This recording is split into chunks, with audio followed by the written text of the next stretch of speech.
Shama Entertainment.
سلام زخبركم تخاتلتي مدب ممرع مصحف فينا نبلو اب شاما انترتينمنت تكاتلو زلهم زيناي ممرعتا مصحف شمند صحافه سماي فرسو تبل مصحفيا لومي كتمرع ممرعتا كمي كقصديو صعبنا نريو مرئيتيو اب مودعتا مس دقو مس قلفلطخا قال قال محتت كنقبرينا حجي نافتي ممرعتا مصحف كبلوكم يا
መደብና ንምጅማር ኩልና ዝክረ ሰማዕታት ሓፍ ንበል ኣብ ርእስና ቆቢዕ መንዲል እንተሃልዩ የካትም ምልክተና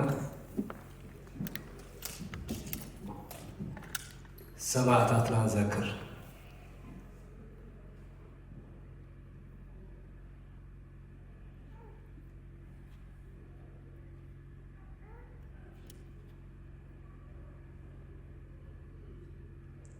ንበሩ ክልተ ሰለስተ መጽሓፍቲ ደሪስዩ ኣብ ጋዜጣ ሓዳሲ ኤርትራውን ብቐጻሊ ዝተፈላለየ ጽሑፋት ዝጽሕፍ እዩ ንሽሞንዲ ምልላይ ብዙሕ የድልየን እዩ ሎሚ ኣብዛ ሰማይ ፈረሰ ትብል መመረቕታ መጽሓፍ ብዛዕባ ህይወት ቤት ትምህርቲ ሳውራ ትገልጽ መጽሓፍ ምርኻብና ኸዓ ንሽሞንዲ ኣዝየ የመስግኖ እንቋዕ ሓጎሰካ እንቋዕ ኣፈጸመካ እየ ዝብሎ ንሽሞንዲ ደጋጊመ እንቋዕ ኣፈጸመካ መጽሓፍ ቀሊል ይመስሎ ኸውን ንሰብ 7 ግዜ ጽሓፍ 7 ግዜ ኣርም እዩ ምእራም እዩ ዝዓበየ ነገር ክንደይ ዓመት ደኺሙላ ምዃኑ ከዓ ስለ ዝዕለልና እዛ መጽሓፍ ኣዝያ ብልጽ መጽሓፍ ኮይና እውን ረኺበ ኣለኹ በቲ ኮይኑ በቲ ዝወለድካዮ እንተ ዝስዕሙልካ ዝቐረብካዮ እንተ ዝበልዑልካ ይብል ወለድና እሞ እዛ መጽሓፍ ከዓ ከምኡ ክትኮነልና ተስፋ ይገብር ካብዚ ቀፂልና ከም መኽፈቲ ናይ ዝመደብ ንቤት ትምህርቲ ሳውራ ትምልከት ደርፊ ዓደይ ትብል ብድምፃዊት ወይኒ ሰሎሞን ድራር ክትቀርበልና እያ ካብኡ ቀፂሉ ምስትምቓር መጽሓፍ ከነቐርብ ኢና ምስትምቓር መጽሓፍ ህይወት ቤት ትምህርቲ ሳውራ ብደቂ ቤት ትምህርቲ ሳውራ ምስትምቓር ዶ ይሓይሽ ወይስ ኣብ ቤት ትምህርቲ ሳውራ ዘይነበሩ እስከ ከመይ ይሓይሽ ኢልና ምስ ዘተና ኣብ ቤት ትምህርቲ ሳውራ ዘይነበረ እስከ ንህይወት ቤት ትምህርቲ ሳውራ በየናይ መልክዕ ዝተማቕሮ ኸውን ኢልና ስለ ዝገምገምና ከዓ ኣብዚ ምስትምቓር መጽሓፍ ከተቐርበልና ሚርያም ዮሴፍ ከተቐርበልና እያ ንሳ ኣብዚ ስመራ ተወሊዳ ዝዓበየት ዝተማሃረት እያ ምስትምቓር መጽሓፍ ብሚርያም ዮሴፍ ክቐርበልና እዩ بدحريو أنا خمسية كمان بسيخم أنا زعربان هي زعمت حرف مستمقاريو هم تبرخت زبالو بيت مرت سورا كونكون حيخويلي بيت مرت سورا خمزة كونكو خفلت أني جب قدامي مستأكبنا بملأتنا توم كريو توم جوجلة ميريام أنا نسخن ترى بيت مرت سورا زي كنا خاب كلهم يلي جي وحق خاجن أنا حيش خوني أنا قرب خوني بوحدو بيت أبوينا دين استزامد وتوليدا نيرة تزخونسي ما أتخوني يا رب ميدا توليدا إليه شو عصها متيتو متاتيتو نعيكو زمتي وميرو مني بيت مرسوراي لني كاف كم زي غيرنا متاتيتنا ناتو قلتينا يكوننا نلقى حزاي اليوم تاناتي مستمقار كم ناتهم تمكرو أيكونتن ዝሓለፈ ሒደት ኣዋርሕ ኣብ ኣስመራ ልዕሊ ዝኾነ ካልእ ፍጻሜታት ገኒኑ ዝቐነየ መደብ ምልላይ ሓደስቲ መጻሕፍቲ እዩ ፍሉይ ዝገብሮ ድማ እቲ ናይ ታሪኽ ኣብ ዝተፈላለየ ቅድሚ ሕጂ ዘይተዳህሰሰ ርእስታት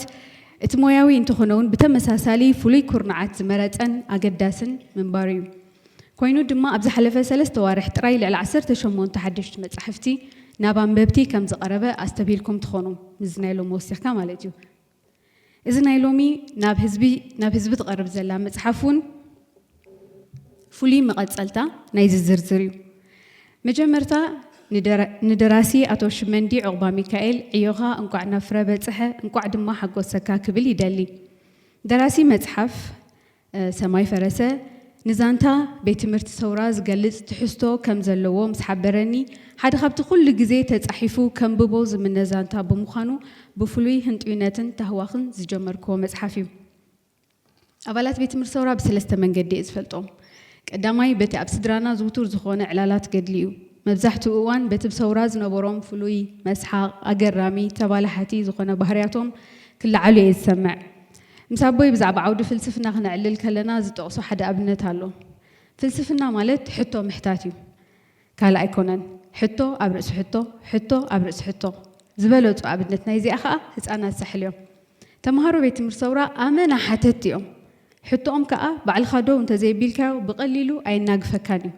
ሓደ እዋን ሓደ ብጻይና ካብ ሓይልታት ናብ ቤት ትምህርቲ ሰውራ ይኸይድ እሞ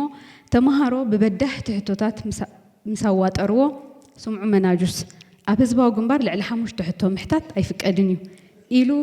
ካብቲ መወዳእታ ዘይብሉ ሕቶታቶም ክናገፍ ፈተነ እናበለ እዩ ዘዕልል እታ ካልአይቲ ብመንገዲ መሓዛ እያ ወይ መሓዝተ እዮም ሓንቲ ካብቶም ዝነቐሱ ኣባላት ማለት ተምሃሪት ሳልሳይ ክፍሊ ኮይና ካብ ሳሕል ዝኣተወት ብፀይቲ ኣላትኒ ካብ ኩልና ዝተፈለየ ባህሪ እዩ ዘለዋ ኩሉ ግዜ በቲ ኣብ መጀመርታ ናፅነት ዝገበረቶ መስሓቕ ተግባር እያ ትዝከር ኣብቲ ጉጅለ ማለት እዩ ካብ ሜዳ ናብ ኣስመራ ምስ ኣተወት ምስ ስድራ ቤታ ናብ ቤተሰብ ክትበፅሕ ናብ ብዙሕ ገዛ ከደት ኣብ መብዛሕትኡ ዝኣተወቶ ገዛ ድማ ስእሊ ናይ ሓደ ሰብኣይ ተሰቒሉ ተዓዘበት ስቒልካ ምኻድ ኣይናታን እዩ እዚ ሰብኣይ መን እዩ ኣብ ብዙሕ ገዛ ሰቒልኩሞ ኣለኹም ክትብል ድማ ሓተተት ቤተሰባ እናሰሓቑ እዚ ደኣ ኢየሱስ ክርስቶስ እዩ ዝብል መልሲ ሃብዋ እቲ ዝበልናዮ ናይ ምሕታት ባህሪ ከይተርፍ ግን መን ኢየሱስ ክርስቶስ ደጊማ ሓተተት ኢየሱስ ክርስቶስ ደኣ ሓያል ናይ ኩልና ሓያል ማለት እዩ ክብራ ጓለይ መሓዛይ ሆየ ካልኢት ከይፀንሐት ሽምጣ ብምሓዝ ሓያል ካብ ወዲ ባሻይ ይሕይል ክትብል መለሰት ወዲ ባሻይ ሓላፊ ቤት ትምህርቲ ሰውራ ምዃኑ እዩ ንዓት እንኩ ሓላፊ እንኩ ሓያል እዩ እቲ ሳልሳይ ድማ ኣብ ከባቢየ ዘለዉ መሳርሕተይ ናይ ቀረባ ሓለፍተይ ብፆተዮም ናይዚኦም ባህሪ ድሒረ ክመፁ እየ እዞም በዚ ሰለስተ መንገዲ ዝፈልጦም ተምሃሮ ቤት ትምህርቲ ሰውራ ኣብዚ መፅሓፍ ይረኽቦም ዶ ይኸውን ኣተዓባቢኦምን ድሕረ ባይቶኦምን ነቲ ዘለዎም ፍሉይ ባህርያት ይገልፀለይ ወይ የርታዓለይ ዶ ይኸውን ካብ ዝብል ክቱር ህንጥዩነቴ ምንባበይ ጀሚረ ካብ ግምተይ ኣይወፃኹ ንኩሎም ከዓ ረኺበዮም መጽሓፍ ሰማይ ፈረሰ ኣብ ኣርእስቱ ወይ ካብ ኣርእስቱ ነቲ ኣርእስቲ ኣሰኒዎ ዘሎ ስእሊ ገበርን ጀሚርካ ክሳብቲ ሒዝዎ ዘሎ ናይ ኣዘናትዋ ቅዲ መሳጥነት ዘለዎ እዩ ደራሲ ዝተጠቕመሉ ኣገባብ ኣዘናትዋ ክልተ ኣብ ዝተፈላለየ ናይ ግዜ መቐን ዝተፈጸሙ ዓበይቲ ክፋላት ማዕረ ወይ ፓራለል ከም ዝኸዱ ገይሩ ኣቕሪብዎ ኣሎ እቲ ሓደ ንተመክሮታት ቤት ትምህርቲ ሰውራ ዘንጸባርቕ ክኸውን ከሎ እቲ ካልኣይ ድማ ኣብ ገድላዊ ህይወት ንዝነበረ ሓደ ንፅል ፍጻሜ ዝገልጽ ዛንታ እዩ ኣብ መንጎ ድማ ንናብራ ጉስነትን ገጠርን ዘንጸባርቕ ዛንታታት ይኣትዎ ብፍላይቲ ገና ካብ ምፍላሙ ማዕልቡኡ ክትፈልጥ ዘህንጥየካ ዛንታ መፈጸምትኡ ክትፈልጥ ኣብ ገጽ 288 ክትበጽሕ ኣለካ ክትውዳእ ኣለካ እታ መጽሓፍ ማለት እዩ ከይወዳእካያ መልሲ የብላ እንተ ቀዳመይቲ ዛንታ ንዓይ ዘየሰልክዋ ሕዚ ናይ ኣዘናትዋን መለሳ ዘለዎ ቅድን ዝተጠቐመ መጽሓፍ እዩ ኣብ ስነ ጽሑፍ ወይ ኣዘናትዋ ኪንዮዚ ካልእ ክብል ኣይክእልን እየ ምክንያቱ ናይቲ ሞያ ክኢላ ናይቲ ዓውዲ ስለ ዘይኮንኩ ዝያዳ ዘስተማቐርክዎ ክፋል እቲ ብዚ መጽሓፍ ሰፊሩ ዘሎ ፍጻሜታት እዩ ሓደ ካብኡ እቲ ንጽህናን ግርህነትን ዝዓብለሎ ናብራ ቁልዕነት ጉስነትን ገጠራዊ ህይወትን ንሓደ ኣብ ገጠር ዘይዓበየ ሰብ እናዛነየ ንጹር ስእሊ ዝህብ ትሕዝቶ ኣለዎ ድሒሩ ዝመሰጠኒ ዝዓበየ ክፋል ናይዚ መጽሓፍ ግን በቲ ንተመክሮ ቤት ትምህርቲ ሰውራ ዝገልጽ ክፋል እዩ ህዝባዊ ግንባር ኣብቲ ንህላውኡ ዝፈታተን ኣዝዩ ጽንኩር እዋን ኣብ ስንጭሮታት ሳሕል ቤት ትምህርቲ ክምስርት ምኽኣሉ እናሻዕ ዘደንቐኒ ትዕዝብቲ እዩ ክልተ ኣገደስቲ ሓቅታት ከዓ ነፂሩለይ اتقدماي مرآيات زنبرو نويح رأي كوينو ناتسنت زي ترف وصيت نايت قالس مخانو زآمنن ندحر ناتسنت زلو مدرخ دما سرت نمنصافن زعلمه منباريو اتخال اي دما اتودب زنبرو سبعوي بهري زنصبارقيو ام معباين مخصكواسن حدا هصان اتزعابي تراز تصاوت سدرابيتيو قده سدرابيت متكاتا يبلون ህዝባዊ ግንባር ግን አንጻርቱ ብኩሉ ኃይልታት ዝድገፍ ዝነበረ ጸላኢ እናመከተ ንስድራ ተኪኡ ህፃናት ዘዕበየን ዝናበየን ውድብ ምንባሩ ትንግርቲ እዩ እዚ ነቶም ኣብ ሕቕፍኡ ዝነበሩ ህፃናት ከይሰልከየ ብሃገራዊ ኣተሓሳስባ ክሃንፅ ዝመስረቶ ካልእ ሰብ ናይ ምህናፅ ሰውራ እዩ በዚ ቢሉ መጽሓፍ ክድህስሶ ዝፍትን ካልእ ኣገዳሲ ተመክሮ እውን ኣሎ እቲ ዕላማ ራእይ ጥራይ ኮይኑ ከይተርፍ ልዕሊ ኩሉ ዋጋ ዝኸፈሉ ንቦታ ወለዲ ተኪኦም ተማሃሮ ዝኮስኮሱ መምሃራንን ኣለይትን ተጋደልቲኦም ምስ ኩሉ ብድሆታቶም ኣብ ተማሃሮ ሓያል ሰውራዊ ክብርታት ኣብ ምኮስኳስ ብዝገበርዎ ወፍሪ እቲ ዕላማ ግብራዊ ውፅኢት ከም ዝህልዎ ኣኽኢልዎም ምዕባይ ህፃናት ኣብ ሜዳ ከም ኩሉ እቲ ንሰውራ ኤርትራ ዝገጥሞ ዝነበረ ብድሆታት የጋጥሞ ነይሩ እዩ ኣብ ገለ እዋን ዝነበረ ሓደጋ ድርቂ ሕፅረት ማይ ሕማም دبداب نفرتي حصرت مسالتيا بقندو خا بهريات اشحات ህፃናት ከተመእዝን ምፍታን ወዘተ እዚ ብድሆታት በወገን አለይትን መምሃራንን በትውድብ በሐፈሻ ዝነበረት ዓጻጻፍነት ቅልጣፈ ግብራዊ ስጉምቲ ሜላታት ርእሰ ምርኮሳ ወዘተ የደንቁኻ ጥራይ አይኮኑን የቅንኡኻ እውን እዮም ሎሚ ኣብ ብዙሕ መዳያት ዓጸፍ ኣሰጉምና እኳ እንተኾና ግደ ሓቂ ምስናይ ስክፍትኡ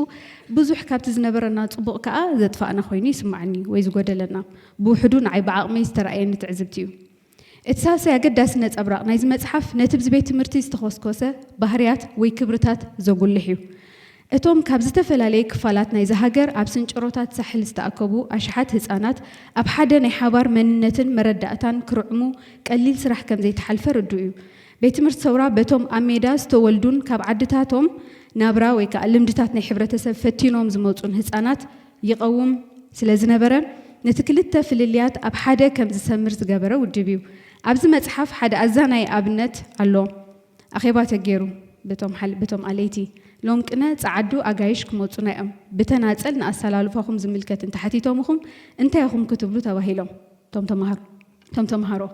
በወታደራት ኢትዮጵያ ዓድታት ስለስተቀጸለ ጥሪትና ስለስተዘምታ ስድራቤት ስለስተበታተነ ስድራና ኣብ ቃልሲ ስለዘለው ኣብ ትሕቲ ጽላል ህዝባዊ ግንባር ተዓቂብና ንመሃር ኣለና ዝብል በኣለይቶም ዝተደገፈ መልስታት የቕርቡ ነይሮም ሓደ ካብ ገጠር ምስ ብዙሓት ብጾቱ ዝተሰለፈሞ ትሕቲ ዕድመ ስለ ዝነበረ ናብ ቤት ትምህርቲ ሰውራ ዝመፀ ኣገዳሲ ገጸ ባህሪ ኣሎ ኣብዚ መጽሓፍ ትረኽብዎ ኢኹም ኣብ ዓዱ ከምቲ ዝግለጽ ዝነበረ ፍጻሜታት ብዓይኑ ስለ ዘይረኣየ እንተ ተሓቲቱ ክምልሶ ዝኽእል መልሲ ሓሰበ ኣነ እንታይ ጸገም ነይሩ ተባሂለ እንተ ተሓቲተ ኣብ ዓድና ዝዓበየ ጸገም ወዲ ቀሺ መረስዕ ክብል ወዲ ቀሺ መረስዕ ክብል እሱ ዝብሎ ማለት እዩ ነቶም ናይ መጋሃጫ ተባሂሉ ዝተኸለለ ግራት ጥሪቶም ዝፍኑ ዝነበሩ ጓሶት ብበትሪ ኣጋሮም ሰብር ዝነበረ ሕሱም ወዲ ዓዲ እዩ ንዕኡ ዝዓበየ ጸገም እሱ ነይሩ ኮይኑ ድማ ካብቲ ገና ዘይበሰለ መረዳእታ ናብ ሓደ ሃገራዊ ንቕሓት ካብቲ ንዓይ ወይ ኣነ ዝብል ውልቃዊ ኣተሓሳስባ ምብውፃእ ሓባራዊ መንፈስ ሓባራዊ ኣተሓሳስባን ክብርታትን ከም ዝሰርጽ ብምግባር ናይ ቤት ትምህርትና ናይ ውድብና ሓፋሽ ህዝብና ዓወትና ቃልስና ዝብሉ ህፃናት ዘፍረየ ተምሃሮ ሓቅን ቅንዕናን ከዘውትሩ ባህሊ ማዕርነት ትምህርቲ ነቐፌታን ነብሰ ነቐፌታን ብጻይነት ስነ ምግባርን ካልእን ክላበሱ ተጻዒሩ እዩ ካብዚ ዝብገስ ከይኮነ ይተርፍን ኣብ ከባቢና እንፈልጦም ተምሃሮ ናይዚ ቤት ትምህርቲ ነበር ኣዝዩ ዝተፈለ ባህሪ ኣለዎም ገሊኡ ዘደንቕ እዩ ገሊኡ ከዓ ኣዝዩ ዘስደምም እዩ ሓያላት እዮም ተረርቲኦም ኣብ ዝኣምንሉ ነቓጻት እዮም ተረካብ ዘረባ ምስኡ ኣለዎም ሓደ ግዜ ኣድቨንቸሮስ ወይ ከዓ ሓደገኛ ዝኾነ ድፍረት እውን ኣለዎም ሓደ ግዜ መሕጎላት እዮም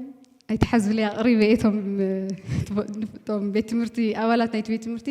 ጎኑ ድማ ሕጂ ኣብ ብርክት ዝበለ ሞያታት ተራ ብዘይኮነ ብልዑል ብቕዓት ዝዓዩ ዘለዉ እዮም እዚ ካብቲ ተራ ባህልን ልምድን ናይቲ መላእ ሕብረተሰብ ብምውፃእ ኣብ በረኻ ዝተኮስኮሰ ባህሪ እዩ ወይ ኣብ ሰውራ ሓደ ግዜ ውፅእ ዝበለን ዘሰንብድን ክኸውን እውን ትፅበዩ እዩ እቲ ምክንያት እዚ ከይኮነ ይተርፍን ኣብቲ ድሒሩ ዝነበረ ናይ ድሕሪ ናጽነት ተመክሮታቶም እውን ብዙሕ ነቲ ዘይዓበይሉ ልምድታት ወይ ምስቲ ዘይዓበይሉ ልምድታት ከም እተራጾሙ ካብ ዕላላቶም ዝውትር እዩ መጽሓፍ ሰማይ ፈረሰ እምበኣር ንብዙሕ ካብ ባህርያት ኣብ ዛንታታት ኣስፊራቶ ወይ ሓቂፋቶ ኣላ ኣብ መወዳእታ እዚ መጽሓፍ ናብቲ ሰማይ ፈረሰ ዝብል ኣርእስቲ ወይ ዛንታ ዳርጋ ኣብ ምዝዛሙ እዩ ዝኣቱ ቅድሚኡ ብዙሕ ኣዛናይ ዛንታታት ኣሎ ኣገር ሃቢሉ ድማ ናብቲ ኣብ ልዕሊ ተምሃሮ ቤት ትምህርቲ ሰውራ ዘጋጠመ ኣሰቃቂ ፍጻሜ ህሩግ የብለካ እዛ መጽሓፍ ከም ብባኸልኹ ንኹሉ ምንቅስቓሳት ኣብቲ መጽሓፍ ዘሎ ኣብ ሓንጎለይ ክቐርጾ ኣይተጸገምኩን እቲ ምኽንያት ኣብ 2019 ምስ 30 ዝኾኑ ብፆተይ እቲ ዓብ ዛንታ ዘርእስቱ ሰነዳዊ ፊልም ንምስራሕ ናብ ሳሕል ወሪድና ነርና ነቐፋ ኣዶብሓ ዓራርብ ዓራግ ወዘተ ድማ በፂሕና ኣብ ራብዓይ መዓልቲ ናይቲ ጉዕዞና ዝተወጠነ መደብ ናብቲ ኣብ ዓራርብ ተደኪኑ ዝነበረ ቤት ትምህርቲ ሰውራ ምብጻሕ ነይሩ ካብ ኣባላት ናይቲ ጉዕዞ ማለት ገለ ካብ መራሕትተን ዝወሰዱና ሄሊኮፕተራት ገለ ካብ ኣባላት ዜና ከምኡውን ዳይሬክተር ወይ መራሒ ናይቲ መደብ ኣባላት ቤት ትምህርቲ ሰውራ እዮም ነይሮም ኣብቲ ቦታ ምስ በጻሕና ዘይከም ትቅድሚኡ መዓልታት ኣብ ነቕፋ ኣዶብሓ ዓራርብ እቲ ናይ ኢደ ስራሓት ቦታ ዝነበሮም ነጠፍጠፍ ሃንደበት ናብቲ ብትስንጭሮ ዝነበረ ኣሰራቱ ጥራይ ዝጸናሐና ፍርስራስ ገዛውቲ ስውር በሉ استحبوا يمثلوا منبر تفليهم تذكراتهم هيوتهم نافقتهم بمسواتي استفليوا مزانهم بمذكر بنبعات يقلصوا كم زنوروا اتحابيت اوز تملسنا عينتهم مسكر نبره سمعتهم قصار سينهم كابانات خويلهم كنبعوا 5 انحو دما تردأنا ازي عيلان دابوي رؤسوميو اتي عيلا بعد حمشته ممجب بعدو سلسته ميدا خعصو اغري مو علي حكمنا وزت بمبال نتبوتا كلاليونا خلوون مسرزين زخرتاتهم كم زنبورو عيرسعنن بفلاي دما ابلعلتا مو علي بعدو سلسته بمخان ابتا بوتا نزقات اما اسك اقدبداب نفرتي زلوهم فلي تذكرتات انكو ذكرو الناشاق يدافعنا من باروم يذكر أما مصحف سماي فرسنة قدم 6 عامات أبز بوتا استزنتولنا تذكرو بفلاي دما نتمثلي نفرتي دبداب ناي نفرتي من قصاص تمهارو مثل بوتاتات وزته اب امروي قرصو ايتصقمكن كاب كلنتن معرفات دما نخود اكاب زصقمتني كباد معرفيا نيرا بخمس زانتا كبدخ حبجبج كبلكا دحر مصنح بتاغرامي فقراو زمدنا دما يدبسكان يدمدمن انت تامود اتا زلا غداي زمدنا كن كيسحقتني ترفتن دحره خمس حاتت كلها لمود سجين طراو مغلص فقراو زمدنا خمس نبره فليطي اتزرزرات ابت مصحف انببو بحفش هذا مصحف ننابران مقراتن غوسنت بتحده نهيوت بيت تمرت سوران تغادالاين كابت خالق بزانتاوي ملكع كتنصبارق صفتنت مصحفيا دراسي نتكاولقاوي تذكروتاتون تمكرون زهانوصوم زانتاتات بمساطي اغباب نابنببتي كقربو مخالو سلتتصعرون ابركتون لعل مسغانا يقرب لبواغن علني اذا مصحف بملكع حصرت زانتاتات اب حصر زبل عنكل استندق سلازخونه نخل فصاميتات زي كشفن يخيليو تمهارو تمكرو تمرتي اب سورا بحفشا تمكرو بيت تمرت سورا خا بفلاي لكع كمتي نتمكرو سورا ايرترا نمغلاص ببخفالو زوص زلو قصتات سفيح مصنعت تغيرلو زعابين سفحن سند وي مصحف كدالو زلو خويني سمعني نزي زدلي كل عقمي اب ايدكم سلازلو كالي صحافي وي نغاري ايتدليلون كم زخونكم رغصنيا تم تمهارو نبركم مالتيو بصايش مندي مس كلهم ناي سورا متعبيتخا بزعابي سراح دغيمنا كنرخبكم دما يلابو قنيلي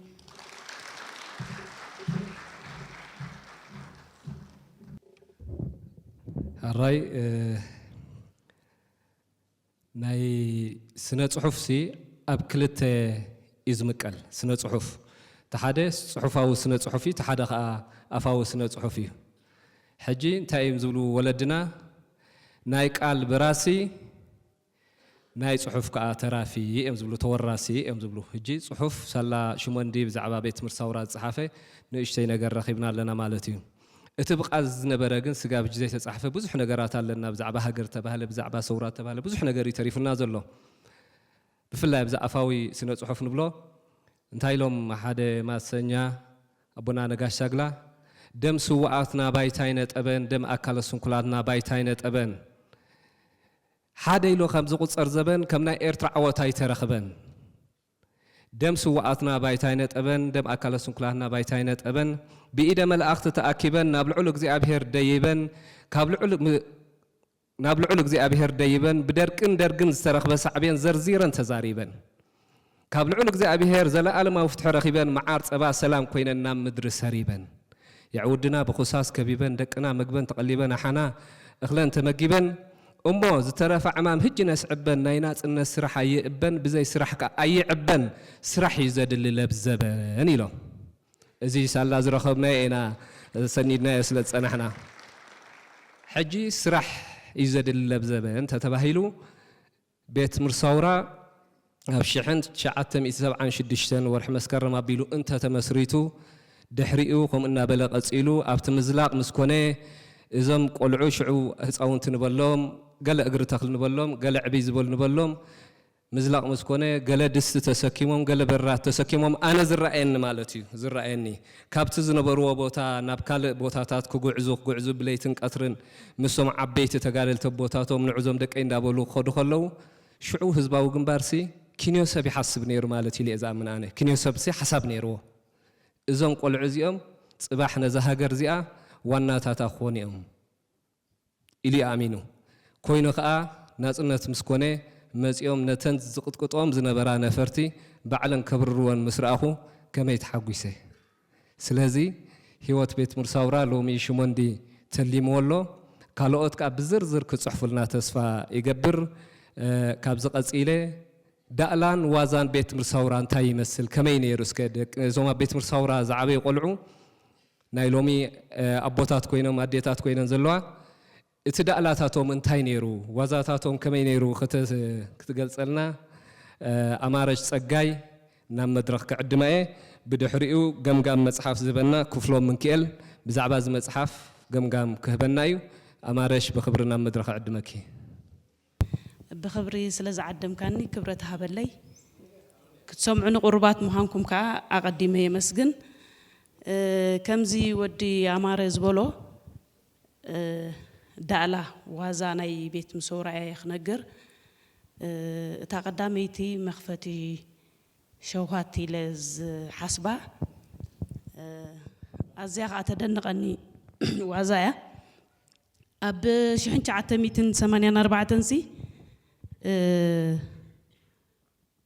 33 ነፈርቲ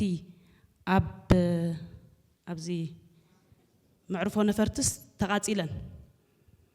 33 ነፈርቲ ብሓንቲ ለይቲ ኮና ሓሙኽሽቲ ገለ ይበሃል ነይሩ ኣካል ናይቲ ውድብ ይኸኣቲ ህዝባቲ ቤት ምሰውራ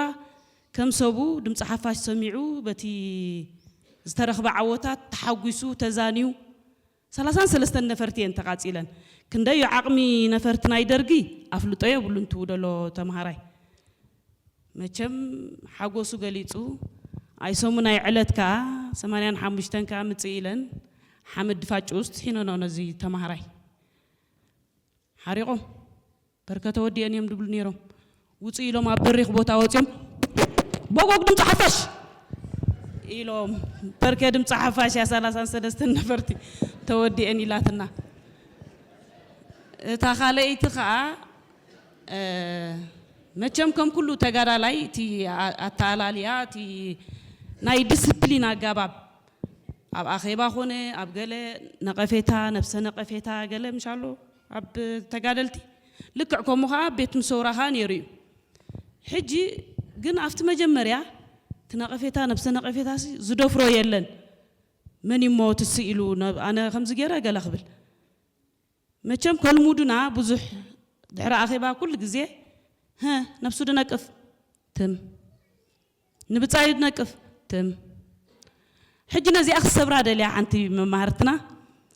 ኣብ ካልእ ኣጋጣሚ ናይ ኣኼባ ከም ቀደሞም ነፍሱ ድነቅፍ ምስ ተባሃለ ኣብዚኣ ዋይ ገሪሞ እቲ ነታ ኣኼባ ድመርሕ ደሎ ሕራይ ዘውዲ ሰመረ እያ ትበሃል መንግስተ ሰማይ የዋርሳ ሕራይ ዘውዲ ሰመረ እብላ እንታይ ዲ መሲልካ ኣነሲ ትማሊ ከነጽንዕ ኮለና ምሸት ካብቲ መጽንዒ ቦታና ወፅስ ሽዑ ክምለስ ከለኹ ወርሒ እንድያ ነይራ እታ ወርሒ ጽላሎት ገይራትለይ ነቲ ጽላሎተይ ምስ ረኣኹስ ፈሪሐ ኢለን ኣብቲ ክስታይ ኣቴስ ፈሪሐ ንብፆተይ ኣፍሪሐ እሞ የረመላ ኢላቶ እታ ሳልሰይቲ ከዓኒ ምስ ኣተና ናብዚ ማለት እዩ ንሓንቲ መማህርትና ዝገበረቶ ተቕያ እዩ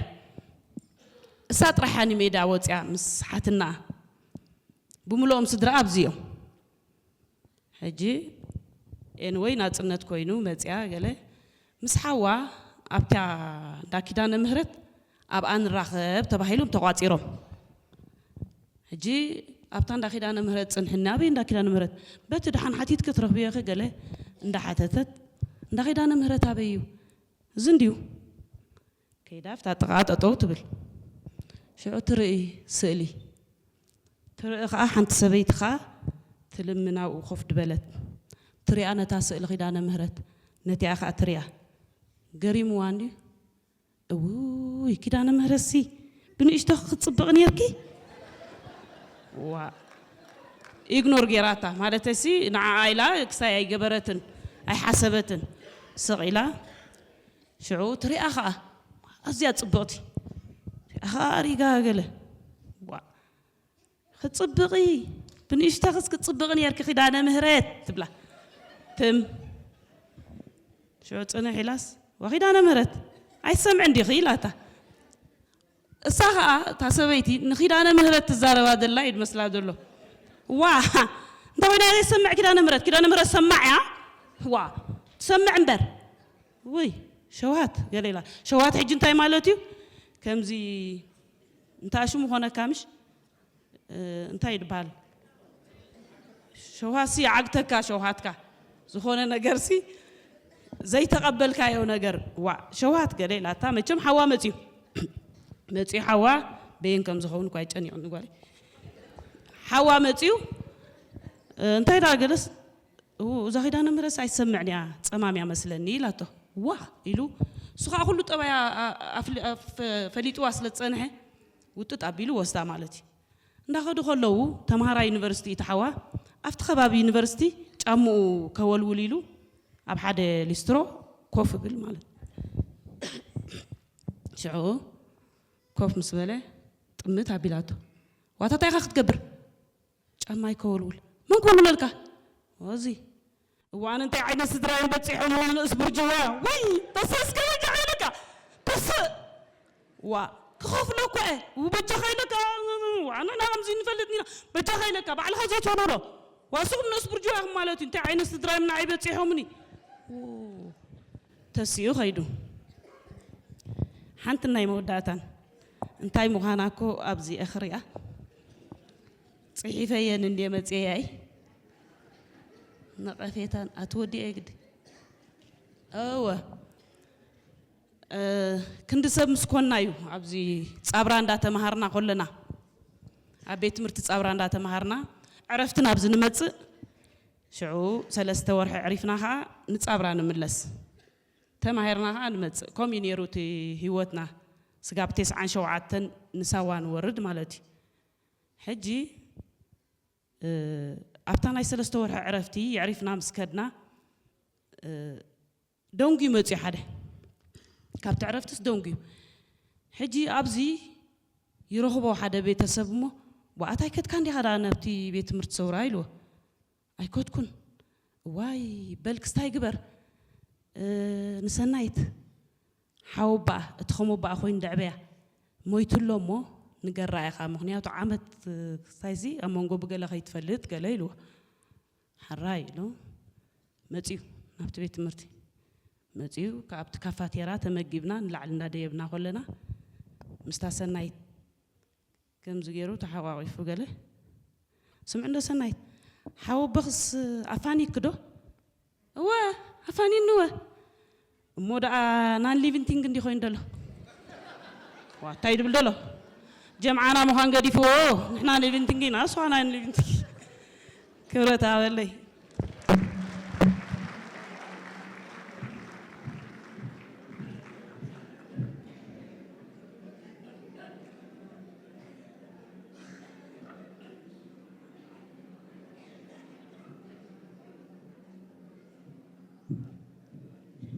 راي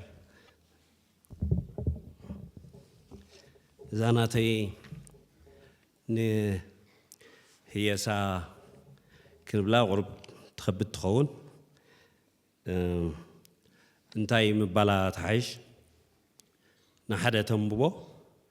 بمنصر اب عالم زتصحفو صحفات بمنصصار انتاي كتركب تخيل اذا دراسي زفريا علم زصحفو كم مقن تطقيمكا اب كمي درجه الله ايه حقن توهيبات النسراح مالتي الراي ዝኾነ ሰብ ወዲ ሰብ ማለት እዩ አቦ ምሩኡ ዝተርፍ ነገር እንተልዩ ሓጎስ ኣይኮነን እንታይ ዳ ሓዘን እዩ ጓሂ እዩ ስምባደ እዩ ክንደይ ካባና ሓጎስ ንዝክር ክንደይ ካባና ፋንጠዝያ ንዝክር ሓዘን ግን ኣይርሳዕኒ ስምባደ ኣይርሳዕኒ እዚ ዋላ በቶም ዓበይቲ ክኢላታት ጸሓፍቲ ሲግሙንድ ፍሮይድ እንተልካ ኣብ ሳይኮሎጂ ነዚዩ ዘረጋግጸልና ማለት እዩ ወዲ ሰብ እቲ ኣዝዩ ኣብ ሓንጎሉ ዝተርፍ ንመዋእል ዝኸይድ ስምባደ እዩ ንሙሉእ መንነትካ ከዓ እዚ ስምባደ እዚ ይቐርጽ ይብል እንተ ዳ ርኢናያ ኣብ ገጽ 211 ሰማይ ፈረሰ ኣብ ትብል መጽሓፍ ነዛ ርእሲ እዚኣ ትነግረና ማለት እዩ ኣብ 210 ሓንቲ ንእሽተይ ጥራይ ክተቕሰልኩም ማለት እዩ እተን ነፈርቲ ውግእ ናብ መሬት ገጸን ክንቆታን ተመሊሰን ከም ሮኬት ናብ ሰማይ ገጸን ክሕንበባን ብዝፈጥሮኦ ጨርባሕባሕ ናይ ዝተፈላለየ ዓይነት ተተኳሲ ድምፅን እዝነይ ጸማም ተሰሪሑ ክሰምዕ እኽእል ኣይነበርኩን ይብል ድሕሪኡ ሓሊፉ ካብ እንዳ ደወል ወሪደ ኣብቲ ንመሃረሉ ህንፃታት ምስ በጻሕኩ ሓንቲ ቆልዓ ኣብ ፀግዒ መንደቕ ናይ ሓደ ክፍሊ ኩርሚ ኢላ ጸንሓትኒ ጥሒሰያ ሓሊፈ እኳ እንተነበርኩ ክገልጾ ዘጸግም ሓይሊ ውሽጢ ድርኺት ግን ንድሕሪት ክምለስ ቀሰበኒ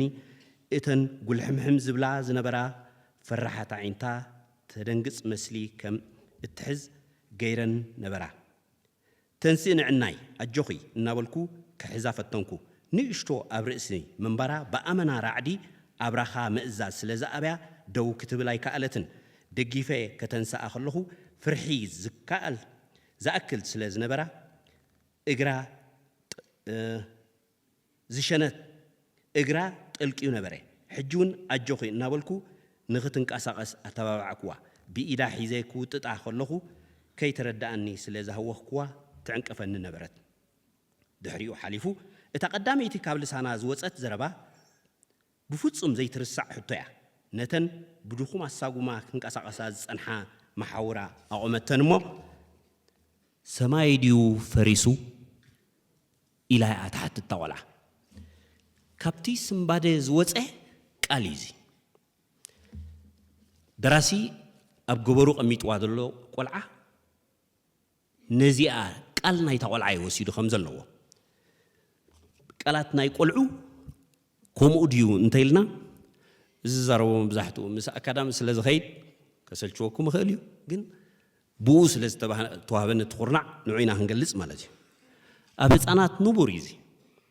ንኣብነት ኣብ 2001 ዝተጻሕፈት መጽሓፍ ብማርክ ትዌግ The Sky is Falling ትብል መጽሓፍ ነራ ልክዕ ከማያ እዚኣ ጨቓዊት እየን ንኸዳ ፍረ ገረብ እዩ ዝወድቕ ርእሰን ምስ ሃረመን ተንጨቓዊት እንታይ ዝወድቕ ዘሎ ኮይኑ ትሰሚዕወን ሰማይ ህፃን ኮንካ ብሰማይኻ ትገልጾ ስለዚ ንሙሉእ መንነትካን ኣተሓሳስባኻን እሱ ስለ ዝቐርጽ እዩ ብድሕሪኡ እንታይ ኢና ንገብር እዛ መጽሓፍ እዚኣ ምስ ተዋህበትኒ እንታይ ኢኻ ትገብር ዝኾነ መጽሓፍ ክወሃበካ ከሎ ክንዲዚ ገጽ ኣለዋ ክንዲዚ ፔጃ ኸኣ ከም ዝኸውን ወይ ዛንታ ምንባብ ኣይኮነን ንዓይ ክሪኣ እንከለኹ ተቐዳዲመ ዝገበርኩ ካብዛ መጽሓፍ እዚኣስ እንታይ ክመሃር ደራሲ እንታይ እዩ ዝብል ዘሎ እየ እዚ ከዓ እንታይ ንብሎ ቴማቲክ ኣናሊሲስ ንብሎ ወይ ከዓ ቁም ነገር ናይዛ መጽሓፍ መልእኽትስ እንታይ እያ ሒዛ ዘላ ነዘን መልእኽቲ እዚአን ጾሚቐ ክቕርብ ዘልየ ብሕፅር ዝበለ ጸባ እንተሓቆንካስ እንታይ ተጽዒ ይበሃል ድሓቀ እንታይ ተጽዒ ጸባ ምስ ሓቆንካ ጠስሚ ተጽዒ ብራህ ተጽዒ ኣጅቦቶ እዚኦም ትረክብ ምሽ ካብዛ መጽሓፍ ከ እንታይና ነጽዒ ቀዳመይቲ ድሕረ ባይታ ኢና ድሕረ ባይታ ሓደ ኣካል ኣብዚ ክዝርዘር ተልይድ ዘሎ ግዜን ቦታን ልኩዕነት ናይ ታሪኽ ገጸ ባህርያት ከመይ ተገሊጾም ኣማዓባብላ ናይ ትዛንታ ገጸ ባህርያት ከመይ ተገሊጾም ትልሚ ናይ ትዛንታ ከመይ ነይሩ መልእኽትኸ ብግቡእ ትሕልፍ ዶዛ መጽሓፍ ኣገባብ ኣጸሓሕፋ ከመይ ነይሩ ሓፈሻዊ ጽልዋኣ ናብ ኣንባባይ ከንታይ ይመስል ኣብ ካልኦት ሃገራት ተጻሕፉ መጽሓፍትኸ ብኸመይ ክነዛምዶም ንኽእል ኣብ ዝብል ኣስተብሂለ ማለት እዩ ስለዚ በዚ መልክዕ ኢና ፈቲሽናያ ዘለና ብቐዳመይቲ እታ ትልሚ ዛንታ እያ ትመጽእ ማለት እዩ ነዚ ዛንታ ደራሲ ብኸመይ ኣቕሪብዎ ሰለስተ ደረጃታት ገይሩ ይሂብዎ ትልሚ ዛንትኡ ኣብ ሰለስተ ቀዳማይ አንቶ ሚርያም ገሊጻቶ ነይራ ፓራሌል ስትራክቸር እንታይ ንብሎ ብዚ ተማዕደውቲ ዛንታ ገይሩ ይቕሪቡ ቅድናይቲ ኣዛናቱ ተማዕደውቲ ዛንታ ኣለዎ ከመይ ይበሉኒ ሓደ ንድሕሪት ይዝምለስ ንድሕሪት ተመሊሱ ክጅምር ከሎ ካብ ናጽነት ንድሕሪት ተመሊሱ ከዘንቱ ይፍትን ኣዘንታዊ ኣውሎ ተቀዳመይቲ ካልኣይቲ ኻላ ባዕሉቲ ኣብታ ውሽጢ ዘሎ ቀንዲ ጠባይ ኣብ በዓቲ ኮይኑ ዛንታ የዘንቱ ትሪእዋ ኣለኹም ተቀዳመይቲ ንድሕሪት ተመሊሱ ተቐንዲ ጠባይ የዘንቱ ትኸይድ ኣላ ታ ዛንታ ካልኣይቲ ኸዓ እቲ ቀንዲ ጠባይ ኣብኣ ዘሎ ወይ ተዋናይ ንብሎ ተወጊኡ ኣብ ውሽጢ በዓቲ ኮይኑ የዘንቱ ኸኣሱ ዛንታናቱ ኸዓ ኣዝዩ ብዙሕ እዚ ኸዓ ካልኣይ ቅርፂ ኸዓ እንታይ ንብሎ ሜታኮግኒቲቭ ወይ ከዓ ብዙሕ ኣተሓሳስባ ዘለዎ ሓሳብ የፍስስ ክሓስብ ከሎ ሓንሳብ ብዛዕባ ዓዳ ሓስብ ሓንሳብ ብዛዕባ ቤት ምሶራ ሓንሳብ ብዛዕባ ተኺና ተሓስብ ሳሕቲ ኸዓ ብዛዕባ እቲ ኢራብ ተጠቂሱ ዘሎ እንስሳ ብዛዕባኡ ሓስብ እዚ ኸዓ ሜታኮግኒቲቭ ንብሎ ማለት እዩ ኣብ ስትራክቸር ሳልሳይ ቅርፂ ኸ ኣለዎ ኔስትድ ንብሎ እዚ ኸዓ እንታይ ማለት እዩ ልክዕ ከምዚ ናይ ሰፈር ጭሩ ወይ ድማ ከም ናይ ሽጉርቲ ሓደ ቅራፍ ተልዕል እሞ ምስ ከድካ ኸዓ እንታይ ትረክብ ካልኣይ ቅራፍ ብኸምኡ ተተኽቲኻ ደላ ዛንታ ቀጸላታት ናይ ሽጉርቲ ኣለዋ ማለት እዩ ብኣስተንትኖ ኸዓ ወይ ኢንትሮስፔክሽን ንብሎ ብዙሕ ይስጉም ማለት እዩ ብኣስተንትኖ ጥራይ ኣብ ኩሉ የብፅሓካ እቲ ኣዘንታዊ ስለዚ በዘን ሰለስተ መንገድታት እዩ ክገልጽ ፈቲኑ ናይ መወዳእታ ኣብዚኣ እትወስዳ እንታይ ኣላ ንሓደ ደራሲ ነቲ ደራስን ርእሲ እዩ ንኽትፈልጦ ይሕግዘካ ማለት እዩ እዛ መጽሓፍ ምስ ኣንበብካ ነቲ ደራሲ ንኣብነት ነቢ መሓመድ ምስ ባህሪኡ ክፈልጡ ንዝደለዩስ እንታይ ኢሎም ሓቲቶማ ነታ በዓልቲ ቤቱ ዓሻ ዝነበረት ነቢ መሓመድ ሲ ባህሪኡ ከመይ እዩ ከመይ ትገልጽዮ ኢሎማ ሳኽ እንታይ ኢላቶም ቁርኣን አንብቦ እዛ መጽሓፍ ተንቢብካ ኒ ሽመንዲ ንደራሲ ክትፈልጦ ትኽእል ንቤት ምሶራ እውን ባህርያቶም ክትፈልጦም ትኽእል ማለት እዩ ምክንያቱ ብኡ መንፅር ስለ ዝተገልጹ በቀራርባኣ እዛ መጽሓፍ ልብ ወለዳው ዳኣ ትምሰል እምበር ታሪኽ እያ ትንትን ስለዚ ሂስቶሪካል ፊክሽን እንታይ ኢለ ከም ዝትርጉሞ ሂስቶሪካል ፊክሽን እያ እዛ ሂስቶሪካል ፊክሽን እንታይ ንበላ ሕጂ ብልብ ወለድ ዝተቐርጸት ሓቀኛ ታሪኽ ኮይና ተገሊጻ ኣላ ማለት እዩ እቶም ኣብኡ ዘለዉ ተፈጢሮም ዘለዉ ኣስማት ፈጢርዎም እምበር ሓቀኛታት ኣይኮነን ግን ንምስሊ ናይቶም ኣብኡ ዘለዉ ብልክዕ እዩ ዝገልጾም ስለዚ ብግዜ መጺኻ ኸዓ ደራሲ ልኩዕነት ኣለዎ ዶ ብግዜ ወብልክዕ ይገልጽ ካበይ ይጅምር እቲኡ ዘሎ ጠባይ ገሊጽዎ ዘሎ መጀመርያ በሃገራዊ ክተት ዝኸደ እዩ በሃገራዊ ክተት ሕጂ በሃገራዊ ክተት ክኸይድ ከሎ ኣብ ከባቢ 82 ኣብ ሂስቶሪካል ፊክሽን ከተረጋግጾ ዘለካ ኸዓ ልኩዕነት ናይ ግዜ ክመጽእ ክኽእል ኣለዋ እያ ትብል ስለዚ ካብ 82 83 ኣትሒዙ እዩ ዝገልጽ ብግዜ ብልክዕ መጽእ ኣላ ቦታታት ጠቒስዎም ዘሎ ቦታ ኸዓ ትብል እያ ኣብ ሴቲን ቦታ ከዓ ብልክዕ ገሊጹ ኣሎ ንኣብነት እቲ ናይ ኩናት ቦታ ኣብ ከባቢ ሃበሮ ዝነበረ ምዃኑ ከዓ ብልክዕ ተገሊጹ ኣሎ ዕለታት ከማን ምስትኡ ምጽእዎ ዘሎ ብልክዕ ተገሊጹ ኣሎ ማለት እዩ ንኣብነት ኣብ ገጽ 33 ዘላ ደርፍስ ከንርአ ይገልጽ ዶ ነቲ ግዜ እንተኢልና ሓፃር ካብ ኣጥራይ ከምጻልኩም ኣብ 33 ሓፃር ናታ እንታይ ትብል በሃገራዊ ጻውዒት ወይ ናይ ቡድሆ ሽማግለ ምሽክተት ነይሩ 82 ሰብ ክኸይድ ከሎ ምስ ደራሲ ኣብ መረብ ኢና ተራኺብና ካብ መረብ ዝጅምር ጉዕዞና ብቐረባይና ንፋለጥ ቤት ምሶራ ካብ ሓንሳ ኣቲና ማለት እዩ ስለዚ ኣብቲ ጉዕዞና ዝነበረስ ንዓይ እውን ኣዘኻኺርኒ እንታይ ትብል ኣላ ሓንቲ ሕጥቦ ናጣ ጥራይ ከንብበልኩም ተን ደቂ ኣንስትዮ ዝደርፎ እኮ እዩ ብሓንሳ ኢኻ ትኸይድ ከዓ ኣብ ጉዕዞ መረብ ንስኸይድ ኣለና 7 ዓመተይ ተኸናኺነዮ መረብ ምስ በጻሕኩ ፀጉረይ ቆሪፀዮ እዚ ደርፊ እዚ ነይሩ ካልእ ከማና ንዝከረኒ ነይሩ ብሓንሳ ክንከይድ ከለና ንዕሽ መን ዝክሮ ይስክሮን እምበር ምሳና ዝኸይድ ዓቢ ምልሻ ነይሩ ምሳና ዝኸይድ ሒዙ ሕጂ እንታይ ይብልኦ ነይረን ነቲ ምልሻ ንዕኡ ደርፊ ደርፋሉ ነይረን ኣቦይ ዓይኖም ይሽሙ ኣቦይ ዓይኖም ክፉእ መጋብሩ ዘይኳዓት እቲ መቓብሩ ፅርፊ ግን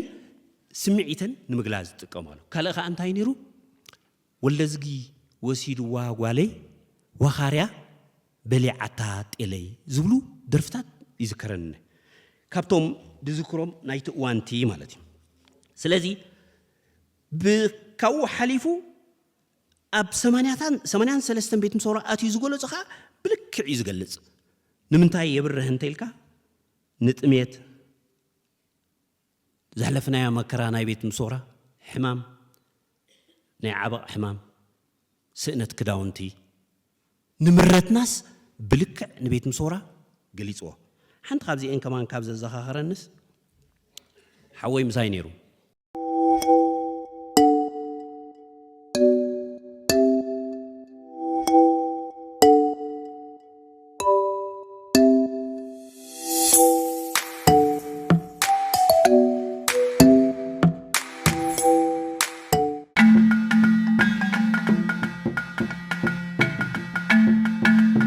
Shama